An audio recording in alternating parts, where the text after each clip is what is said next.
Hello everyone, welcome back to the channel Tanatan academy. इस video में हम डिस्कस करने वाले हैं इग्नू का एक question paper for the course code MCom and of the subject code MCO04 business environment.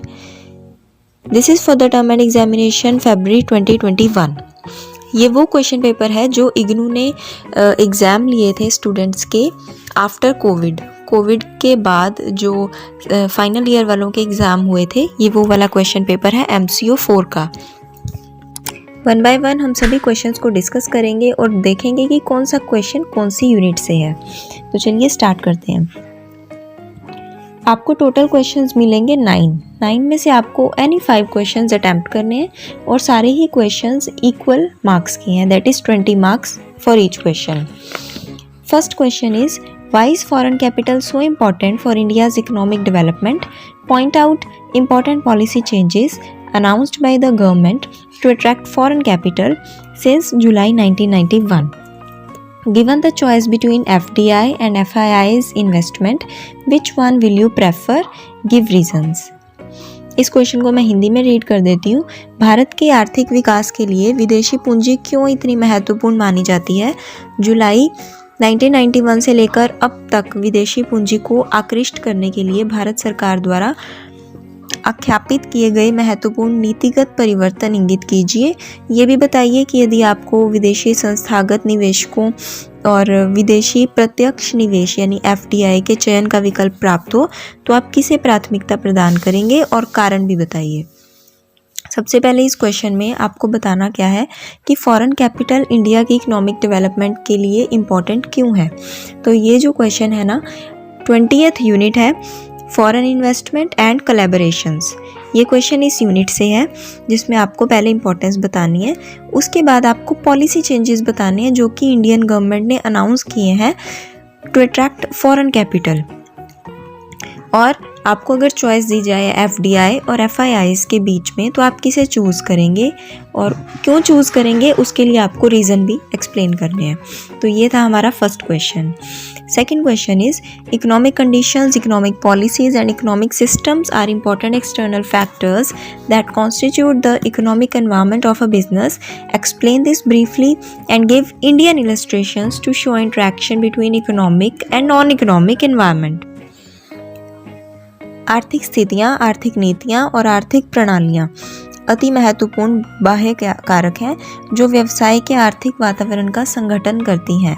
इस कथन की संक्षेप में व्याख्या कीजिए और आर्थिक और अनार्थिक वातावरण के बीच इंटरेक्शन प्रदर्शित करने हेतु आवश्यक भारतीय उदाहरण दीजिए। सबसे पहले आप बताएंगे कि इकोनॉमिक कंडीशन, इकोनॉमिक पॉलिसी और इकोनॉमिक सिस्टम ये बिजनेस एनवायरनमेंट के इम्पॉर्टेंट एक्सटर्नल फैक्टर्स हैं। इसे आप एक्सप्लेन करेंगे और साथ ही साथ इंडियन इलस्ट्रेशंस देंगे शो करने के लिए इंटरेक्शन, और वो इंटरेक्शन होगा between economic and non economic environment में। ये था हमारा सेकंड क्वेश्चन। ये है यूनिट 1 से डायमेंशंस ऑफ बिजनेस एनवायरनमेंट। अगर आपने ये यूनिट पूरी पढ़ी है, अच्छे से रीड किया है, तो आप इस क्वेश्चन का इजीली आंसर लिख सकते हो। Third question is define small scale sector, discuss the institutional framework that has been evolved for the promotion and growth of small scale sector in India. What are the major constraints that are still being faced by the small scale sector. लघु उद्योग क्षेत्र की परिभाषा दीजिए। भारत में लघु उद्योग क्षेत्र के प्रवर्तन और वृद्धि के लिए विकसित संस्थात्मक संरचना का विवेचन कीजिए। वे क्या मुख्य बाधाएं हैं जिनका अभी भी लघु उद्योग क्षेत्र को सामना करना पड़ता है। स्मॉल स्केल इंडस्ट्रीज आपकी पूरी एक यूनिट गिवन है बुक में, 16th यूनिट। तो ये क्वेश्चन उसमें से है। सबसे पहले आप बताएंगे स्मॉल स्केल सेक्टर का मीनिंग, अच्छे से डिफाइन करेंगे उसको, उसके बाद उसका इंस्टीट्यूशनल फ्रेमवर्क बताएंगे और अभी भी क्या प्रॉब्लम्स फेस करनी पड़ती हैं स्मॉल स्केल सेक्टर को, वो सभी एक्सप्लेन करेंगे। नेक्स्ट हम मूव करते हैं फोर्थ क्वेश्चन पर। State the regulatory policy measures prevalent till mid-80s in India and outline the changes made through reformist policy package of July 1991. Bharat में मध्य 80s तक प्रचलित विनियामक नीतिगत उपायों का उल्लेख कीजिए तथा जुलाई 1991 के सुधारात्मक नीतिगत पैकेज के माध्यम द्वारा किए गए परिवर्तनों की रूपरेख प्रस्तुत कीजिए। सबसे पहले आप बताओगे मिड 80s के टाइम तक जो रेगुलेटरी पॉलिसी मेजर्स थे इंडिया में प्रेवलेंट उस टाइम पर, वो आप लिखेंगे। उसके बाद जो रिफॉर्मिस्ट पॉलिसी पैकेज है जुलाई 1991 का, उसके अकॉर्डिंग क्या क्या चेंजेस किए गए हैं वो भी सभी एक्सप्लेन करने हैं। 5th क्वेश्चन इज, और ये जो क्वेश्चन था ये है 5th यूनिट में से, जिसका नाम है regulatory policies and framework. 5th question है discuss the concept of corporate governance and state the various measures adopted in India to ensure good corporate governance.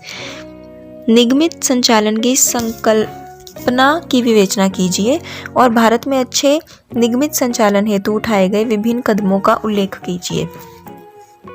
Unit 12 book में गिवन है investors protection and corporate governance.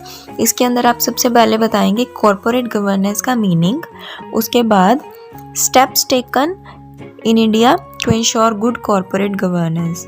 ये topic आपको book में given है। Next is 6th question, discuss the significance of money market in a modern economy and explain the principal constituents of money market and their functioning in India. आधुनिक अर्थव्यवस्था में मुद्रा बाजार के महत्व का विवेचन कीजिए तथा मुद्रा बाजार के प्रमुख संघटकों एवं भारत में उनकी कार्यप्रणाली की व्याख्या कीजिए। फाइनेंशियल मार्केट्स वाली यूनिट बुक में गिवन है, यूनिट नंबर 9।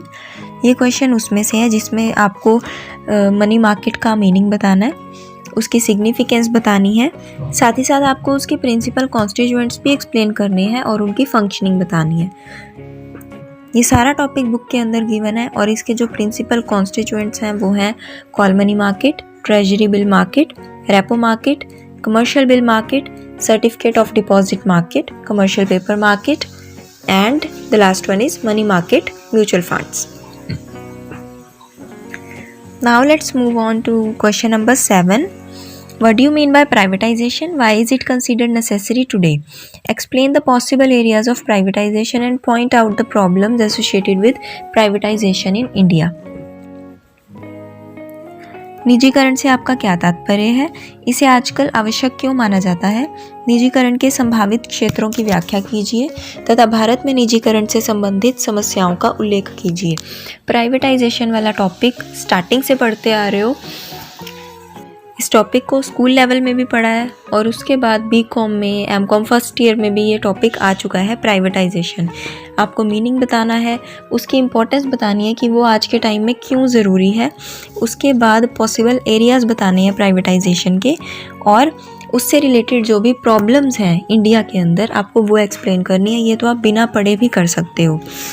वैसे अगर बुक में देखें तो जो प्राइवेटाइजेशन का टॉपिक है इकोनॉमिक रिफॉर्म्स वाले चैप्टर में छोटा सा वो टॉपिक गिवन है 17th यूनिट में, जिसमें कि प्राइवेटाइजेशन की फॉर्म्स दी हुई हैं। ये टॉपिक आप खुद से भी लिख सकते हो।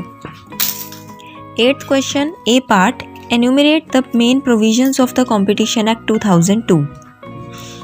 प्रतिस्पर्धा अधिनियम 2002 के मुख्य प्रावधानों का उल्लेख कीजिए। Unit number 7, corporate laws part 2, इसके अंदर कॉम्पिटिशन एक्ट 2002 गिवन है।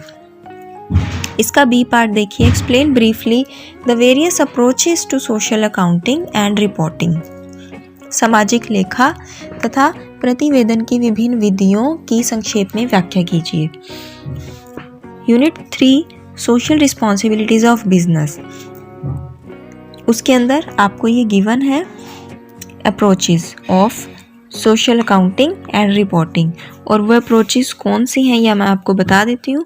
Valuation of social cost and social benefits, measuring the worth of social investment, developing social indicators and social goal accounting and reporting, integral welfare approach, socio economic operating statement. तो ये वो approaches हैं जो इस question में पूछी गई हैं। नेक्स्ट इज 9th क्वेश्चन, इसमें आपको एनी 2 एक्सप्लेन करने हैं। आपको 3 पार्ट्स गिवन है। First one is environmental protection act 1986, जिसे हम हिंदी में बोलते हैं पर्यावरण संरक्षण अधिनियम 1986। ये गिवन है यूनिट नंबर 5 में। एनवायरनमेंट प्रोटेक्शन लॉज वाला जो टॉपिक है उसमें आपको ये मिल जाएगा। इसका बी पार्ट देखिए, social cost benefit analysis, Hindi में इसे बोलते हैं सामाजिक लागत लाभ विश्लेषण। Social responsibilities of business unit 3, उसके अंदर ये टॉपिक गिवन है। इसका लास्ट पार्ट देखिए, discount and finance house of India, भारतीय कटौती एवं वित्त गृह। ये क्वेश्चन मिलेगा आपको यूनिट नंबर 9 में, जो कि है फाइनेंशियल मार्केट्स। ये क्वेश्चंस आप अच्छे से रिवाइज कीजिए, क्योंकि हर साल कुछ ना कुछ ये प्रीवियस टर्म एंड एग्जामिनेशन के क्वेश्चन पेपर्स में से कुछ ना कुछ उठाकर ज़रूर देते हैं एग्जाम में। तो आई होप ये वीडियो आपके लिए हेल्पफुल रही होगी। अगर आपको अच्छे से समझ आया तो वीडियो को लाइक और शेयर कीजिए और चैनल को ज़रूर सब्सक्राइब कीजिए for more such content. Thanks for watching.